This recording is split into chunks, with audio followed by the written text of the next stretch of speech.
Muy bien, hermano. Un gozo poder estar todos juntos nuevamente, ahí se sea por vía online, para poder juntos estudiar el mensaje de la Biblia y poder compartir lo que el Señor va a hablar a nuestras vidas el día de hoy. La verdad que en estos días se está viviendo una época de mucha incertidumbre, una época de mucho temor, una época en la que mucha gente tiene mucho miedo porque, bueno, este coronavirus está amenazando la paz, la tranquilidad, el bienestar de no solamente de algunos pocos, sino del mundo entero. Ya no estamos hablando solamente de un país o un continente, sino de todas las personas en todos los lugares de este planeta. Están siendo amenazadas por esta pandemia del coronavirus. Y la verdad es que produce mucho temor, mucha incertidumbre sobre qué es lo que va a ocurrir. Y nosotros como cristianos no estamos exentos tampoco a sentir miedo. Los creyentes, al igual que cualquier otra persona, experimentan emociones y una de ellas que experimentamos cada día es el miedo. Experimentamos temor e incertidumbre por lo que vaya a ocurrir en el futuro. Experimentamos temor e incertidumbre por las cosas que nos puedan suceder. Pero aún experimentamos temor e incertidumbre incluso en cosas como cuando vamos a predicar el Evangelio. En muchas oportunidades los cristianos sienten temor a las consecuencias que puedan sufrir por haber predicado el Evangelio o por querer predicar el Evangelio, bien sea en sus lugares de trabajo.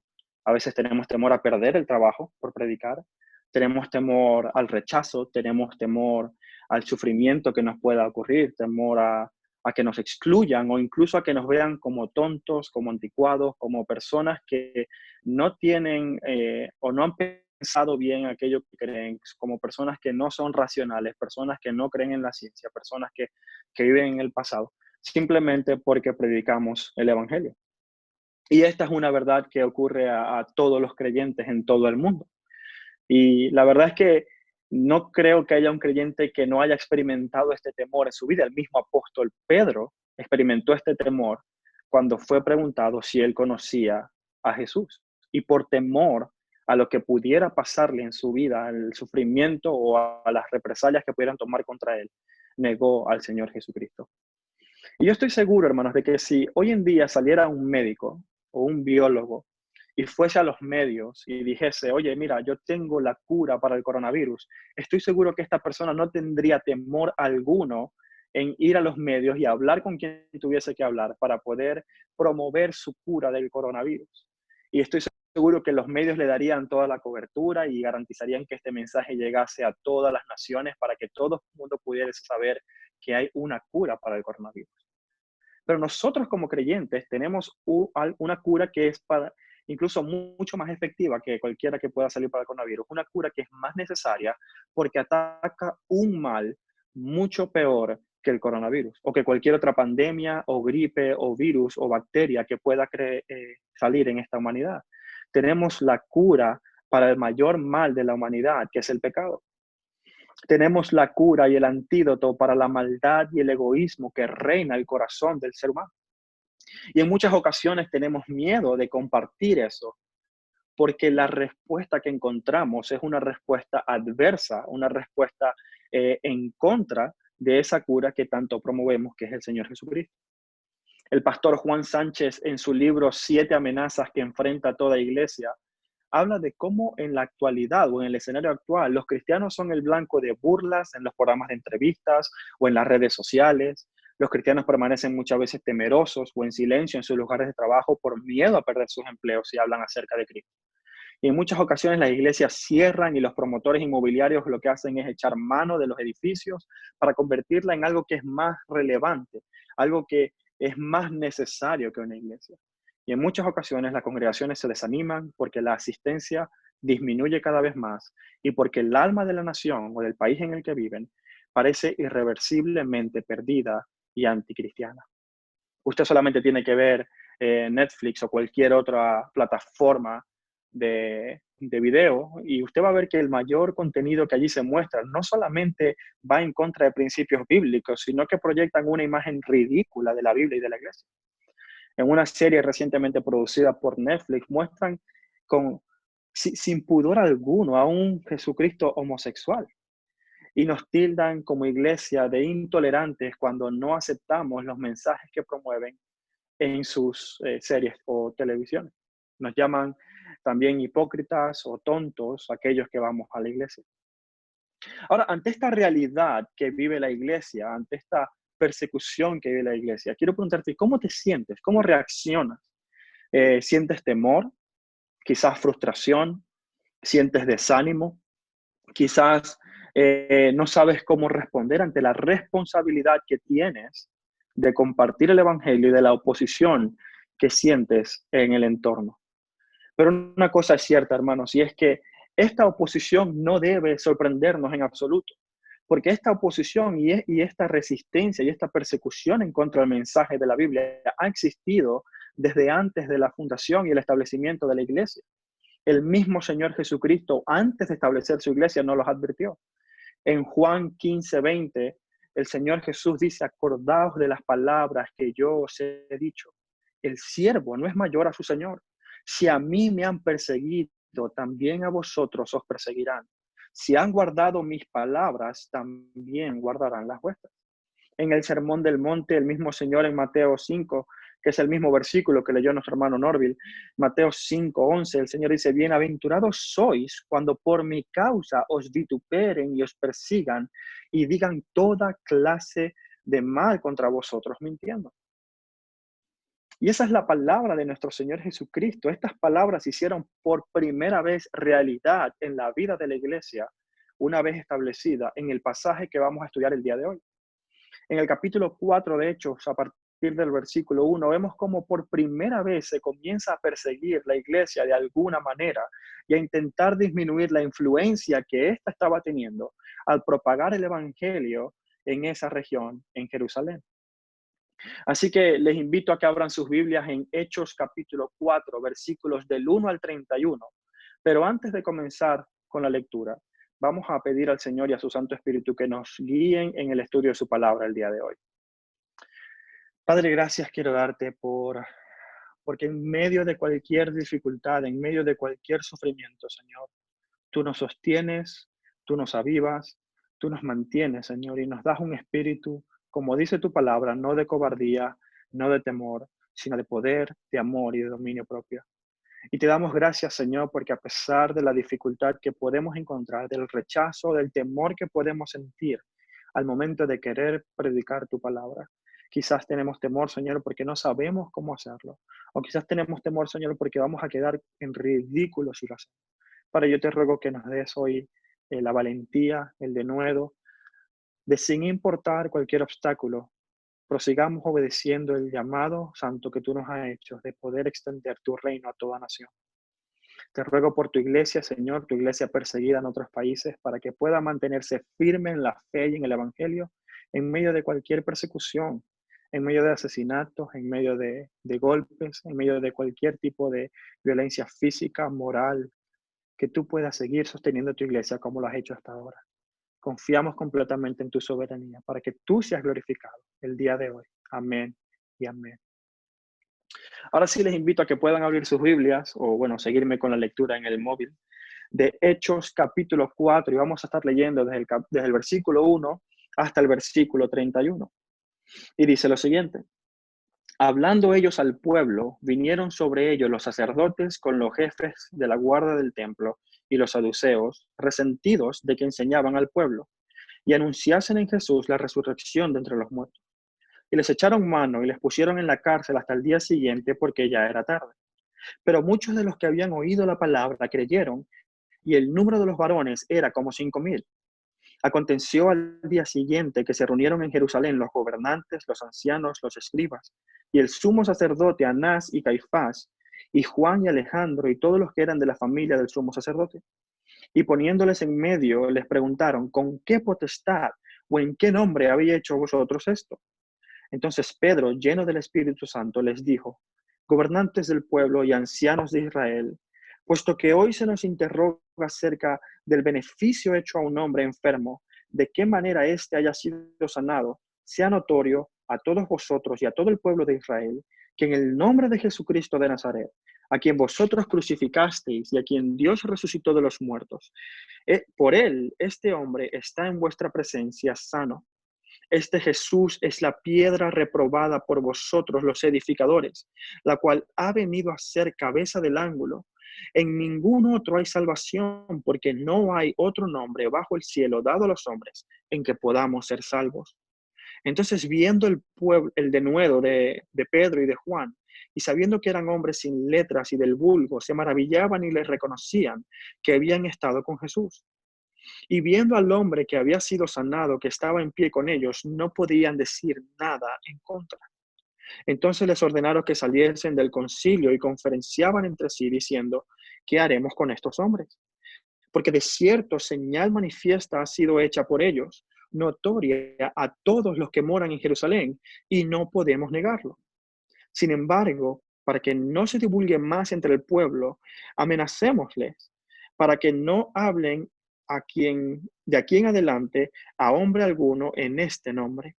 Y llamándolos, le intimidaron que en ninguna manera hablasen ni enseñasen en el nombre de Jesús. Mas Pedro y Juan, diciéndoles: juzgad si es justo delante de Dios obedecer a vosotros antes que a Dios, porque no podemos dejar de decir lo que hemos visto y oído. Ellos entonces les amenazaron y les soltaron, no hallando ningún modo de castigarle por causa del pueblo, porque todos glorificaban a Dios por lo que había sido hecho. Ya que el hombre a quien se había hecho este milagro de sanidad tenía más de 40 años. Y puestos en libertad, vinieron a los suyos y contaron todo lo que los principales sacerdotes y los ancianos les habían dicho. Y ellos, habiéndolo oído, alzaron unánimes la voz a Dios y dijeron: Soberano Señor, tú eres el Dios que hiciste los cielos y la tierra, el mar y todo en lo que ellos hay. Que por boca de David tu siervo dijiste: ¿por qué se amotinan las gentes y los pueblos piensan cosas vanas? Se reunieron los reyes de la tierra y los príncipes se juntaron a uno contra el Señor y contra su Cristo, porque verdaderamente se unieron en esta ciudad contra tu santo Hijo Jesús, a quien ungiste, Herodes y Poncio Pilato, con los gentiles y el pueblo de Israel, para hacer cuanto tu mano y tu consejo habían antes determinado que sucediera. Y ahora, Señor, mira sus amenazas y concede a tus siervos que con todo denuedo hablen tu palabra, mientras extiendes tu mano para que se hagan sanidades y señales y prodigios mediante el nombre de tu santo Hijo Jesús. Cuando hubieron orado, el lugar en el que estaban congregados tembló y todos fueron llenos del Espíritu Santo y hablaban con denuedo la palabra del Señor. Como comencé en la introducción de este pasaje, hermanos, es en este pasaje donde por primera vez vemos que se comienza a perseguir a la iglesia después de que ésta había sido establecida. Entre las cosas interesantes de esta porción de la Escritura podemos ver algunos elementos comunes de la persecución.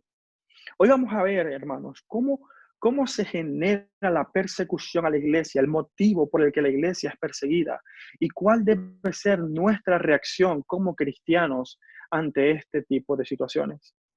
Este pasaje nos muestra algunos de los elementos, no voy a decir que son los únicos, pero vamos a enfocarnos en lo que el pasaje nos muestra acerca de la persecución y la respuesta que los primeros cristianos tuvieron. En primer lugar, hermanos, les invito a que lean nuevamente conmigo el versículo del 1 al 5, porque vamos a ver que la persecución se genera en primer lugar por la proclamación del evangelio. El versículo 1 del capítulo 4 dice: hablando ellos, vinieron sobre ellos los sacerdotes con el jefe de la guardia del templo, los saduceos. Y fíjense lo que dice: resentidos de que enseñaban al pueblo. La verdad, hermanos, es que lo primero que podemos ver es que la proclamación del evangelio es aquello que incita la persecución, es aquello que lo genera. A nadie le importa, hermanos, si somos buenos vecinos. A nadie le importa, hermanos, si vivimos una vida ejemplar o si somos unas buenas personas. En el momento que comencemos a proclamar el evangelio, a proclamar el señorío de Cristo y a denunciar el pecado, en ese momento vamos a comenzar a experimentar persecución. Este mundo no nos persigue a los cristianos porque seamos gozosos o porque seamos alegres. Ni siquiera nos persigue por ser cristianos en nosotros mismos. El mundo nos persigue y nos ridiculiza porque proclamamos que Jesús es el Señor, porque denunciamos que todo hombre debe arrepentirse de su pecado. Ese mensaje, esa proclamación, esa enseñanza es lo que produce persecución y rechazo a los cristianos. A nadie le va a importar, hermanos, tus amigos te van a amar si tú eres un cristiano que nunca abre la boca. Porque a todo el mundo le gusta estar con una persona que siempre está gozosa, que no paga mal por mal, que no es envidioso, una persona que busca el bien de los demás, que no es orgulloso, que es humilde, que busca servir. La gente te va a amar. Siempre que estés callado y seas una buena persona, vas a ser ejemplar y el mundo te va a aplaudir. Pero en el momento en que comiences a proclamar que Jesús es el Señor de toda la creación, y en el momento que comiences a denunciar el pecado y a enseñar que solo en Jesús hay perdón de pecados y resurrección de los muertos, en ese momento vamos a empezar a experimentar la persecución. Eso es lo que genera, eso es lo que incita en muchos países y aún en nuestra región occidental que se nos persiga y se nos ridiculice. Ahora, hay muchas personas que piensan que predicar el evangelio es simplemente tener un buen testimonio. Permíteme decirte que tener un buen testimonio es parte, sí, es parte del trabajo que la iglesia debe tener para poder predicar el evangelio. De nada sirve predicar la verdad si no estamos viviendo la verdad. Pero en muchas ocasiones olvidamos el elemento de tener que abrir nuestras bocas para proclamar el evangelio. Hay unas palabras que famosamente son atribuidas a Francisco de Asís, que yo sinceramente no sé si serán ciertas, pero hay una frase muy famosa que mucha gente repite y dice: predica el evangelio en todo momento y si es necesario, usa tus palabras. Pues déjame decirte, hermanos, que eso no es lo que la Biblia dice. La Biblia claramente no hace distinción entre la predicación del evangelio verbal y el respaldo que ese mensaje debe tener con tu vida. De hecho, el apóstol Pablo en Romanos 10, versículo 14, dice: ¿cómo pues invocarán el nombre de aquel en el cual no han creído? ¿Y cómo creerán en aquel de quien no han oído? ¿Y cómo oirán si no hay quien les predique?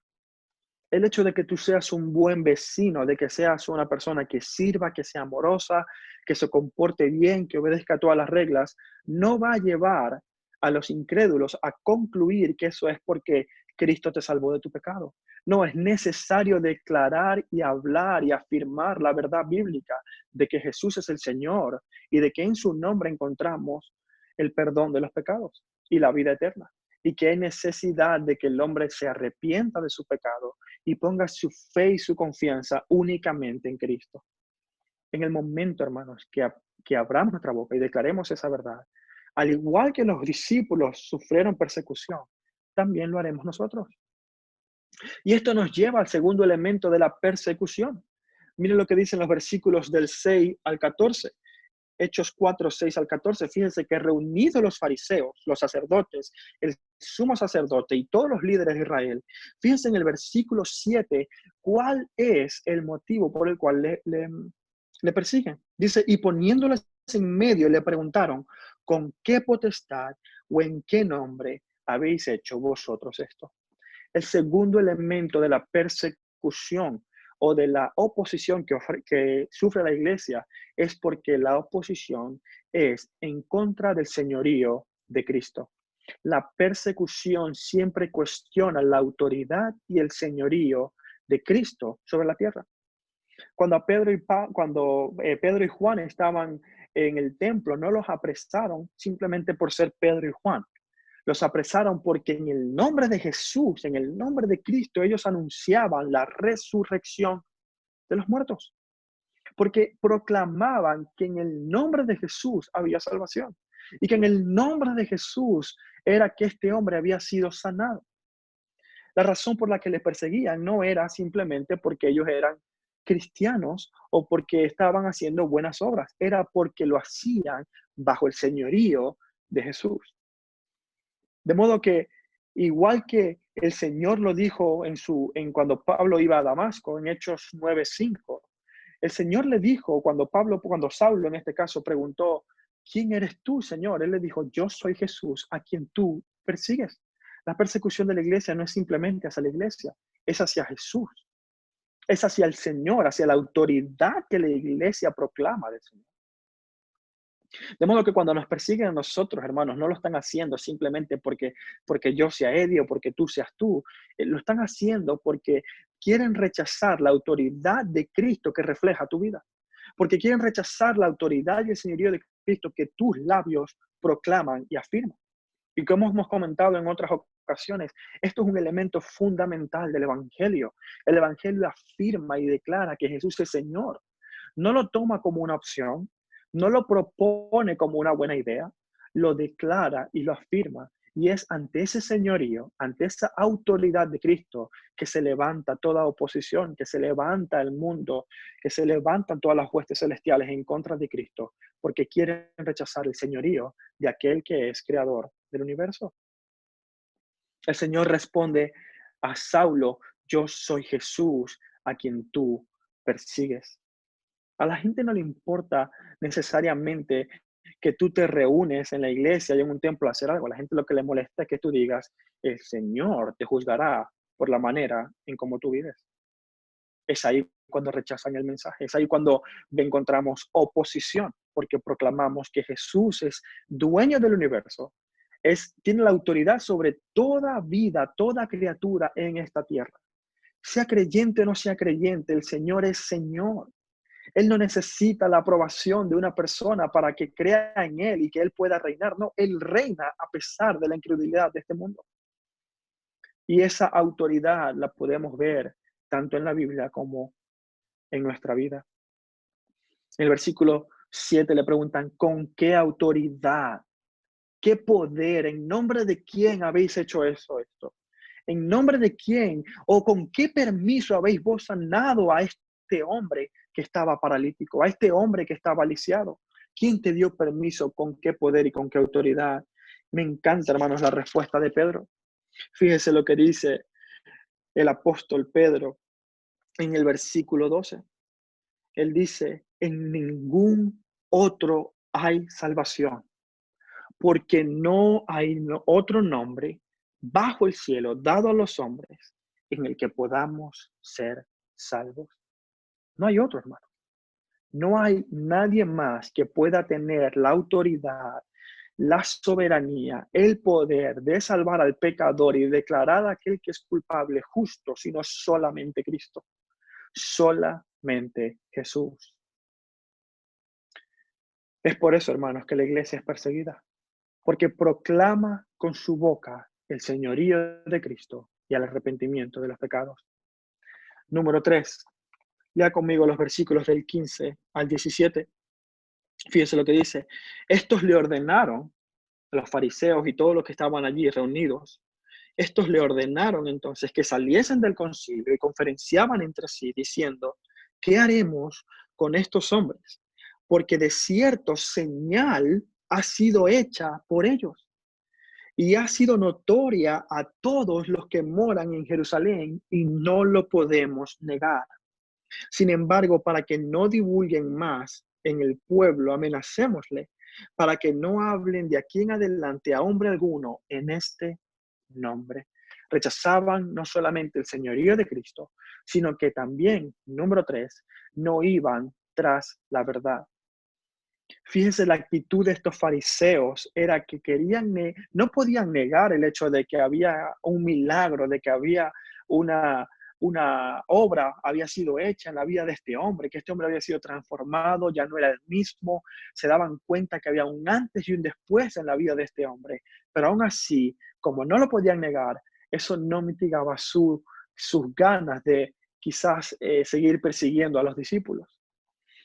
En tercer lugar, la persecución no va tras aquello que es verdadero y bueno. No busca la verdad. Ahora, quiero matizar algo acá, porque hay personas que verdaderamente están convencidas o sinceramente están convencidas de que Dios no existe, o hay personas que sinceramente tienen una doctrina errada acerca de Dios.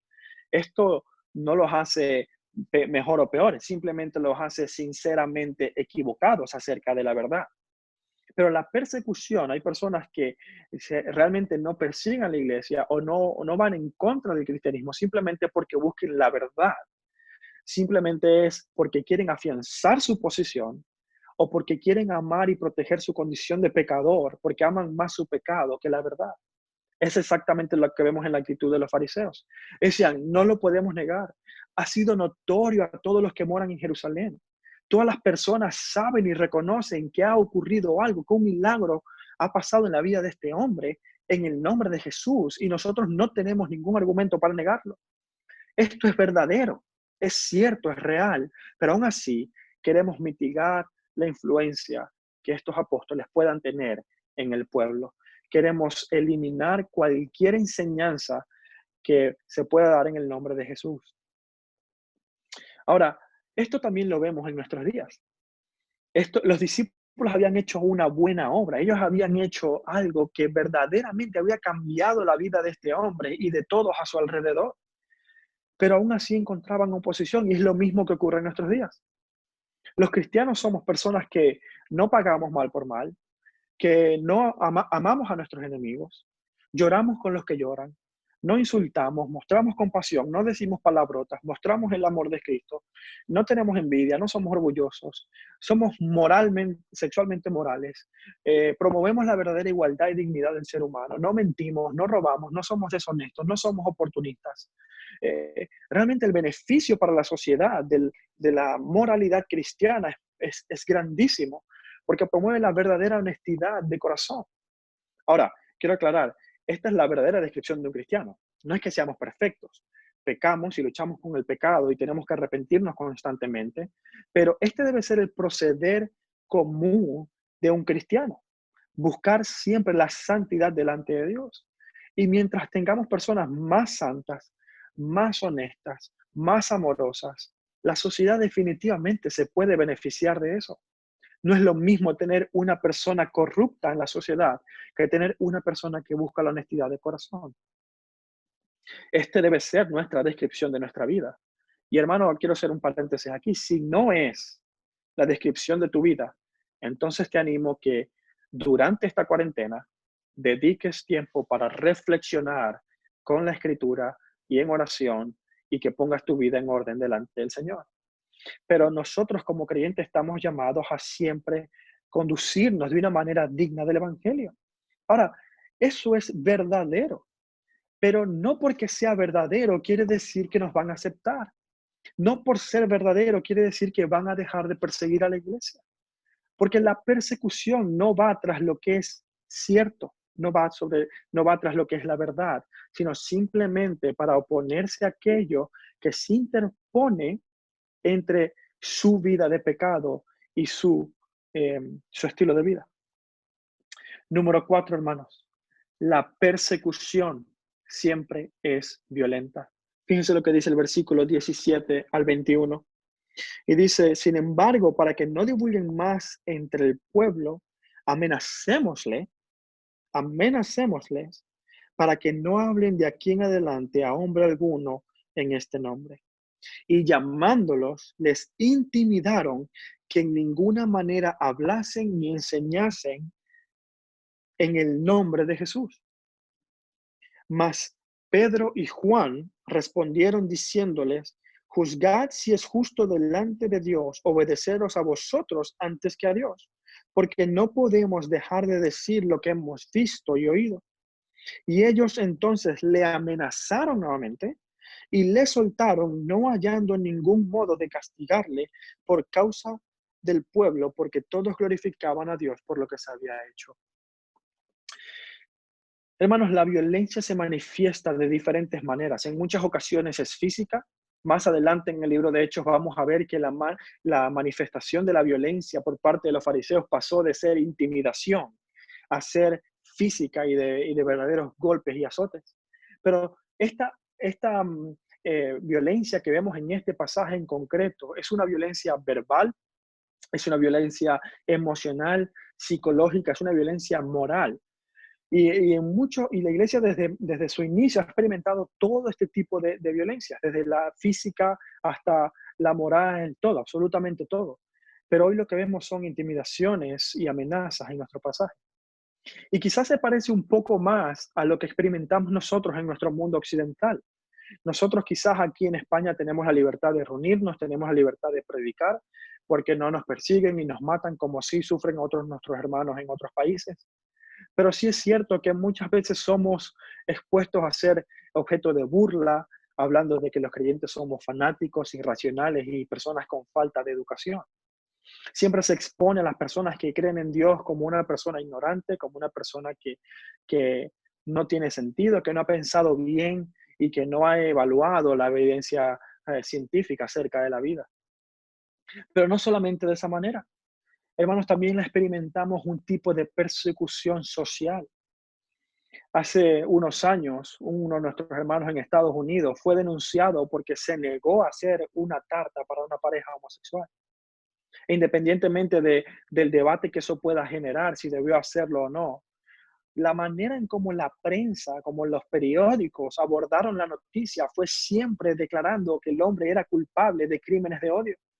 Y siempre se nos trata a los cristianos como intolerantes, como personas que no toleran o no aman, sino que están llenas de odio, de prejuicios, porque están redefiniendo todos los conceptos de la vida como el matrimonio, la sexualidad. Y cuando los cristianos defendemos la verdad, experimentamos cierta persecución como intolerantes, con etiquetas como llenos de odio, como personas que no tienen una mente abierta. Y eso es parte de la persecución que tenemos. En mi trabajo, por ejemplo, en la oficina, todos los días tenemos conversaciones sobre este tipo, conversaciones sobre si la homosexualidad es pecado, qué puede ser pecado y qué no. Y como cristiano muchas veces me siento tentado a querer ser tolerante según los términos del mundo, hermano. Pero es por la presión y la persecución social e intelectual y moral que hay sobre los creyentes y sobre el evangelio mismo. En muchos otros países la persecución tiene otro, otra manera de manifestarse. Muchos de nuestros hermanos son perseguidos y asesinados en otros países simplemente por proclamar que Jesucristo es el Señor. La pregunta es, ante esta evidencia, quizás quisiera poner en pantalla ahora mismo, ¿cuáles son los elementos que hemos hablado acerca de la persecución?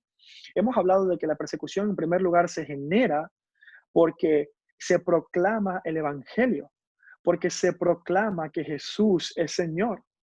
De modo que tenemos ahí en pantalla los cuatro elementos de la persecución que vemos en este pasaje. En primer lugar, se genera por la proclamación del Evangelio, porque hablamos y usamos nuestras palabras para proclamar que Jesús es el Señor y que en Él tenemos perdón de pecados y vida eterna. En segundo lugar, la persecución cuestiona el señorío y la autoridad de Cristo sobre la creación. Cuestiona el señorío y la autoridad que Cristo tiene sobre la vida de los seres humanos y el juicio que Él traerá sobre la vida nuestra si no nos arrepentimos y ponemos nuestra fe en Él. En tercer lugar, la persecución no va tras la verdad. No le importa si lo que hacemos o decimos es verdadero, sino que simplemente se produce para seguir manteniendo la posición de pecado en la que viven las personas, porque aman más las tinieblas que la luz. Y en cuarto lugar, se manifiesta siempre con algún tipo de violencia, bien sea física, moral, intelectual, emocional o de cualquier índole. Ante esta realidad, hermanos, tenemos que preguntarnos como iglesia, ¿cómo respondemos? ¿Cómo respondemos cuando en nuestro trabajo se burlan de nosotros porque somos creyentes? Cuando en nuestro trabajo se nos tilda de intolerantes, de falta de amor, de prejuiciosos, cuando lo que estamos haciendo es predicando el Evangelio. ¿Cómo respondemos ante esta situación? Gracias a Dios damos por su palabra, porque justo en este pasaje encontramos 6 cosas que estos cristianos, o 6 maneras en las que estos cristianos respondieron. La primera de ellos, hermanos, se encuentra en el versículo 19 del pasaje del día de hoy. Fíjense lo que dice nuestro hermano Pedro y Juan en Hechos 4:19. Mas Pedro y Juan respondiendo, diciéndoles: juzgad si es justo delante de Dios obedecer a vosotros antes que a Dios. La primera manera en cómo nosotros respondemos ante la persecución siempre es con obediencia. Pedro y Juan, ellos responden claramente en este versículo 19. Si bien es cierto que los cristianos estamos llamados a someternos a toda autoridad civil y a toda autoridad gubernamental. También es cierto, hermanos, que tenemos una autoridad mayor a cualquier gobierno y es la autoridad de nuestro Señor. Siempre que una ley o un decreto se oponga a un principio claro del Evangelio, y esto voy a hacer mucho énfasis, a un principio claro del Evangelio, nosotros estamos llamados a obedecer a nuestro Señor a pesar de las consecuencias que eso pueda traer para nuestras vidas. Esto no quiere decir que yo tengo una excusa para evadir mis responsabilidades civiles. Esto no es una excusa para que yo evada impuestos porque consideren que son una injusticia. No es eso lo que este pasaje está diciendo. No es esa la obediencia a la que la Biblia nos llama. Hermano, si cometiste una infracción y tienes que pagar una multa, pues tienes que hacerlo. No puedes usar como excusa, tengo que obedecer a Dios y no a los hombres. Si tú estás en un edificio y tienes por regla no escuchar música alto porque molesta a los vecinos, el simple hecho de que estés escuchando música cristiana no te da el derecho a molestar a los demás. Seamos sabios y entendidos en cómo aplicar este pasaje de la Escritura. No se trata de usar esto como una oportunidad para desobedecer las leyes que existen de convivencia y paz en nuestra ciudad o en nuestro país. Pero sí tenemos un llamado a obedecer una autoridad mayor al gobierno cuando se nos exige hacer algo que es inmoral delante de los ojos de Dios. Cuando se nos exige hacer algo que va en contra de los mandamientos expresados claramente en la palabra por Dios. Es ahí cuando nosotros podemos decir, pues, decido obedecer al Señor independientemente de las consecuencias que eso pueda traer para mi vida. Independientemente de lo que pueda pasar conmigo, seguiré obedeciendo a nuestro o a mi Señor. Un ejemplo claro, hermano, si en nuestra ciudad se prohíbe poner, por ejemplo, carteles religiosos en todas partes, pues eso lo podemos obedecer. No tenemos que caer en la desobediencia civil con el pretexto de obedecer a Dios antes que a los hombres. No, lo que tenemos que buscar son otras maneras de predicar el evangelio. Pero si en algún momento se nos prohíbe determinantemente predicar el evangelio, pues en ese caso, a pesar de lo que nos pueda ocurrir, a pesar del sufrimiento que eso pueda traer a nuestras vidas, tenemos que seguir obedeciendo a nuestro Señor. En segundo lugar, hermanos, ¿cómo podemos responder? Primero, con obediencia a Dios, con obediencia clara a su palabra. Y en segundo lugar, siempre con un buen testimonio. Fíjense lo que dice el versículo 21. Entonces les amenazaron, fíjense, y les soltaron. Y esta es la parte clave, no hallando ningún modo de castigarles. En pocas palabras, no hallando ningún motivo por el cual, castigarles. Ahora, yo quiero que usted piense que estos fariseos no es que necesitaban un motivo muy claro. Ellos ya les habían echado mano porque tenían ganas de castigar a los discípulos, tenían ganas de perseguir a la iglesia, porque ellos no querían que en el nombre de Jesús se enseñase. No es que no estaban buscando motivos, estaban buscando motivos para poder perseguir a la iglesia. Y cualquier excusa que tuviesen la iban a aprovechar para poder perseguir y castigar a los discípulos. Pero fíjense que tal era el testimonio, tal era la vida de los discípulos, que no tenían ningún motivo, no hallaban modo de castigarles. No había manera de hacerlo.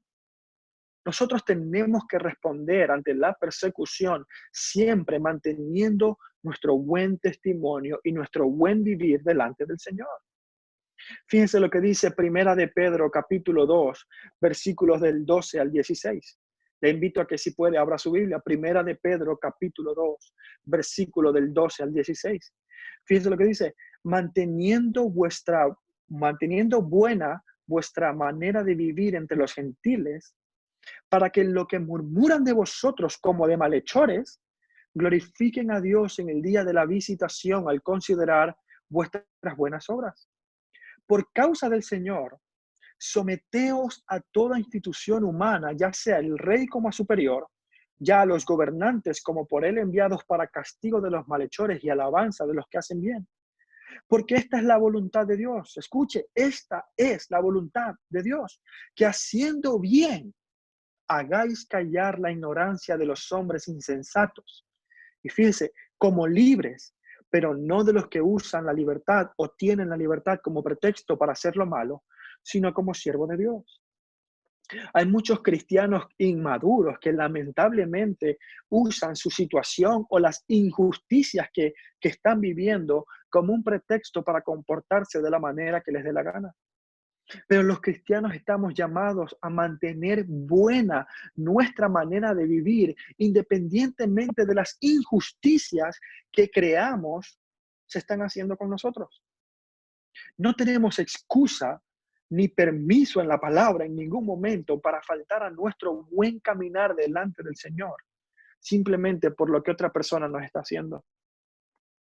El apóstol Pedro y el apóstol Juan estaban siendo víctimas de injusticia porque se les estaba acusando, se les estaba interrogando, se les estaba tratando como criminales, porque los trajeron ante el concilio de los gobernadores como si fueran criminales, y en ningún momento levantaron su voz ni injuriaron a aquellos con quienes estaban hablando. Su respuesta únicamente fue obediencia al Señor y mantener un buen testimonio.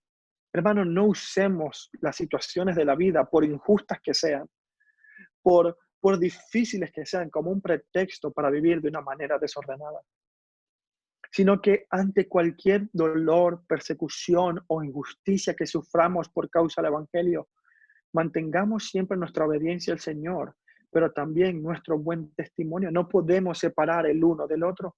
No tiene sentido que yo proclame que el Señor o que Jesús es el Señor de mi vida y que es el Señor de la humanidad, si a las primeras dificultades que experimento yo vivo como si Él no fuera mi Señor. Hermano, y esto es difícil aún para mí decirlo porque en muchas ocasiones he sido tentado a esto. Ninguno de nosotros está libre de esto. El mismo apóstol Pedro negó a Jesús y luego dijo, ¿a quién debo obedecer? ¿A Dios o a los hombres? De modo que seamos sensatos y seamos sinceros de corazón y roguemos para que el Señor nos permita mantenernos firmes aún en medio de la persecución. Número 3, ¿cómo reaccionamos? Reaccionamos compartiendo el sufrimiento con el cuerpo de Cristo. Versículos, capítulo 4, versículos del 23 en adelante. Fíjense lo que dice. En el versículo 23 dice, y puestos en libertad, vinieron a los suyos, es decir, a los otros creyentes, y contaron todo lo que los principales sacerdotes y los ancianos les habían dicho.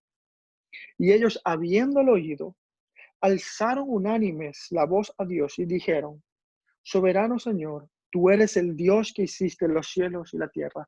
Y comienzan a orar. Hermanos, una de las maneras en la que podemos reaccionar ante la persecución es compartiendo como cuerpo ese sufrimiento. Es compartiendo como uno solo las dificultades y los sufrimientos que padecen cada uno de nuestros hermanos alrededor del mundo. No es siendo insensibles, no es volteando la cara y diciendo, bueno, eso es en Afganistán o en Irán, o eso es a esta persona, pero yo no sufro eso. No es compartiendo, sabiendo que cuando el otro sufre por la causa de Cristo, yo sufro también, porque somos un solo cuerpo, una sola unidad en el Señor. Ya no hay griego ni judío, ya no hay hombre ni mujer, ya no hay blanco ni negro, ya no hay ninguna separación entre los hombres que están en Cristo, porque somos un solo pueblo. Y como decía el apóstol Pablo, cuando un miembro se duele, todo el cuerpo se duele con él. Y eso es exactamente lo que vemos acá en los cristianos. Cuando escucharon lo que había pasado a los apóstoles, su reacción fue unánime, orar e interceder los unos por los otros. Eso nos lleva al cuarto punto, hermanos.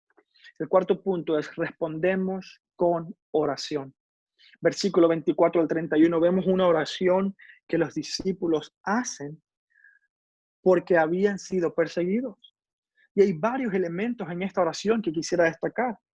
Vamos a leer los versículos del 24 al 31 nuevamente. Dice, y ellos, habiéndolo oído, alzaron unánimes la voz a Dios y dijeron, soberano Señor, eso es importante. Tú eres el Dios que hiciste el cielo y la tierra, el mar y todo lo que en ellos hay.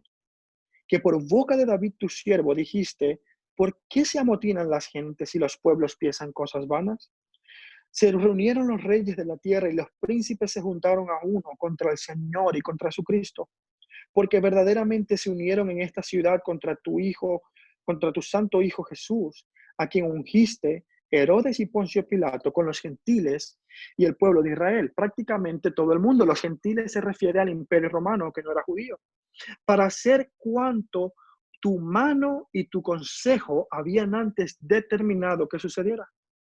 Ahora, Señor, mira sus amenazas, y esto es un elemento que también quiero destacar. Concede a tus siervos que con todo denuedo hablen tu palabra. El motivo de la persecución, dijimos al principio, que era la proclamación de la verdad bíblica. Y cuando los cristianos contaron todo lo que le había sucedido ahí en el concilio de los judíos, ahí en el Sanedrín, en ese momento el motivo de oración que tenían no era quitar la persecución o quitar el sufrimiento o quitar el dolor o el miedo que pudieron haber experimentado. No, el motivo de oración era que pudieran hablar con mayor valentía la palabra del Señor. Es decir, ellos dijeron, Señor, nos persiguen porque predicamos tu palabra. Y en ningún momento dijeron, Señor, nos persiga a nosotros. Dicen, no, se levantaron contra tu santo Hijo. Se levantaron contra el señorío de Cristo. Pero, Señor, concede que tus siervos sigan hablando con valentía. A eso se refiere la palabra denuedo. Denuedo significa valentía, con convicción, con pasión, tu palabra. Que sigamos proclamando el señorío de Cristo. Respondemos con oración ante la persecución, pero orando por las cosas correctas. Y quisiera mostrar, hermanos, ahora quisiera hacer una pausa para mostrar entonces cuáles son las respuestas que hemos visto hasta este momento ante la persecución según este pasaje en Hechos. En primer lugar, como vamos a ver en pantalla, respondemos con obediencia al Señor. Obedecemos al Señor sin importar lo que eso pueda o el costo que eso pueda traer a nuestra vida. El costo que nosotros paguemos por predicar el evangelio, ese costo ya ha sido calculado por el Señor. Quizás no por nosotros, pero sí por Él, así que debemos obedecerle. En segundo lugar, reaccionamos teniendo un buen testimonio ante todos los gentiles, manteniendo nuestro buen vivir delante del Señor y delante de los hombres. Respondemos en tercer lugar compartiendo el sufrimiento con el cuerpo de Cristo. Si uno sufre, todos sufrimos. Si uno se duele, todos intercedemos por él. En cuarto lugar, oramos por las cosas correctas. No que se quite la persecución, sino que en medio de la persecución podamos mantenernos firmes. Pero tenemos dos elementos más, hermanos, dos respuestas más, o dos ejemplos más de cómo respondieron estos cristianos ante la persecución. Número 5, respondemos confiando en la soberanía del Señor. Cuando estos cristianos comenzaron a orar, en el versículo 4, la manera en cómo ellos abrieron su oración es significativo. Lo primero que dijeron fue, soberano Señor. Soberano Señor, indicando que ellos confiaban completamente en el reinado que el Señor tiene sobre toda la creación. La palabra soberano significa literalmente jurisdicción, significa aquel que tiene jurisdicción ilimitada, aquel que tiene poder y autoridad sin límite. Soberano Señor, aquel que reina hoy en día por los siglos de los siglos para siempre. La persecución a su iglesia no fue algo que sorprendió al Señor. No fue algo que era nuevo para el Señor. No fue como, hoy esto no estaba en mis planes, no había pensado en esto. No, no. Todo, absolutamente todo lo que ocurrió estaba ya determinado por la voluntad perfecta de Dios. Por eso cuando ellos oran, hacen referencia al Salmo 2. ¿Por qué se juntan los reyes y por qué piensan las naciones cosas vanas? Porque el Señor desde la antigüedad ya sabía y ya había orquestado que todas estas cosas se desarrollaran de esa manera. Dios no pierde el control de las situaciones. Aún en medio de este coronavirus, hermanos, aún en medio de esta pandemia, nosotros No tenemos que orar, Señor, toma el control. No, no es como que esta pandemia sucedió porque a Dios se le haya ido de las manos la creación. En absoluto. El Señor sigue siendo soberano aún en medio del dolor y el sufrimiento que podamos experimentar. Fíjense cómo dice incluso en el versículo 28 de Hechos 4, dice, para hacer todo cuanto tu mano y tu consejo habían antes determinado que sucediera. La soberanía de Dios no deja de existir. Aún en medio de la persecución a la iglesia, aún en medio de las situaciones difíciles de nuestra vida, respondemos confiando en la soberanía y la autoridad de Cristo. Y finalmente, hermanos, ya para concluir, respondemos con ánimo y valentía. Versículo 31. Bueno, vamos a leer versículo 29 al 31. Ellos oraban para que para que el Señor les concediera valentía para seguir proclamando el evangelio. Y ahora, Señor, mira sus amenazas y concede que tus siervos, con todo denuedo, con toda valentía, con toda convicción, hablen tu palabra. Mientras extiendes tu mano para que se hagan sanidades y señales y prodigios mediante el nombre de tu santo Hijo Jesús. Y fíjese la respuesta. Cuando hubieron orado, el lugar en el que estaban congregados tembló y todos fueron llenos del Espíritu Santo y hablaban con denuedo la palabra del Señor. Los discípulos respondieron con ánimo y con valentía. Ahora, esta no es una valentía en los mismos términos del mundo. No es una valentía que se expresa en fuerza o en violencia. No es una valentía que va en los mismos términos con los puños levantados. No, es una valentía que con paciencia, con humildad, con mansedumbre, resiste y soporta todo sufrimiento, pero sigue proclamando la verdad del Señor Jesucristo con pasión y convicción. Esa es la valentía, ese es el denuedo que el Señor les concedió a los cristianos y es la misma valentía con la que tenemos que responder nosotros ante cualquier circunstancia que atente contra nuestro bienestar.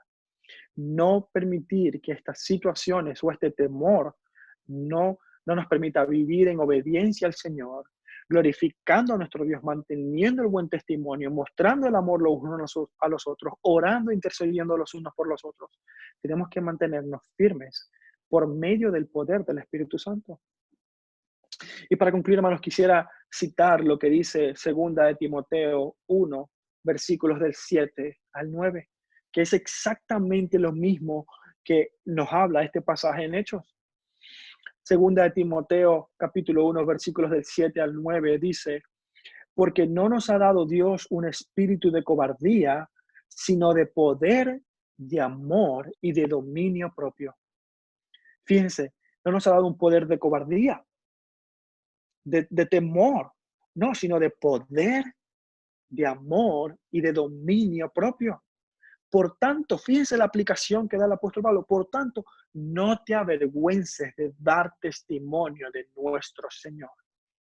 El poder, el amor y el dominio propio que tenemos del Santo Espíritu es para que no nos avergoncemos de dar testimonio de nuestro Señor Jesucristo. Para que en medio de cualquier circunstancia, hermanos, no tengamos temor, sino que hablemos con convicción. Ahora, vuelvo a mi pregunta inicial. ¿Has sentido temor? ¿Cómo has reaccionado ante las situaciones en las que quieres compartir el evangelio, pero quizás por temor a las consecuencias que eso pueda traer a tu vida, o quizás por cualquier temor al sufrimiento, a perder tu empleo, a cualquier cosa, te has quedado callado? Hermanos, mi oración, porque el apóstol Pedro lo hizo, negó al Señor, yo lo he hecho, todos en algún momento hemos sentido temor, pero este pasaje nos exhorta claramente a cómo responder ante esa oposición y nos anima a que el Señor sigue siendo Señor aún en medio de cualquier circunstancia. Sin importar, hermanos, lo que pueda ocurrir para tu vida, si pierdes tu empleo, si te rechazan, si te excluyen, si te llaman intolerante, si vas a prisión, si pierdes tu vida por predicar el evangelio, déjame decirte que ese es un costo que ya ha sido calculado por nuestro Señor. Quizás no ha sido calculado por mí, pero sí ha sido calculado por aquel que tiene el control de todas las cosas. La pregunta es, ¿confío yo en la soberanía del Señor en medio de la persecución a su iglesia? Oremos. Padre, gracias te damos porque tu palabra es viva y eficaz. Gracias porque tu verdad, Señor, no depende de absolutamente nada que este mundo pueda traer, que este mundo pueda, Señor, de la manera en que este mundo pueda oponerse. Tu palabra no depende de eso. Tu palabra sigue teniendo poder porque es tuya, Señor. Tu soberanía y tu cuidado a tu iglesia no dependen de las circunstancias de la vida. Y queremos darte gracias, Padre, porque aún en medio de dificultades, aún en medio de pandemias, aún en medio de cualquier situación, tu reino se sigue extendiendo con poder, transformando la vida de aquellos que creen en tu nombre. Y te ruego por tu iglesia, Señor, primero para que nos instruyas claramente a cómo debemos predicar tu palabra. Danos sabiduría, danos entendimiento, danos inteligencia espiritual, Señor, para que podamos estudiar tu palabra, comprender lo que verdaderamente es tu evangelio y que con convicción podamos tener siempre un buen testimonio y obedeciéndote, proclamando tu señorío y denunciando el pecado y llamándonos al arrepentimiento en el nombre de Jesús. Amén.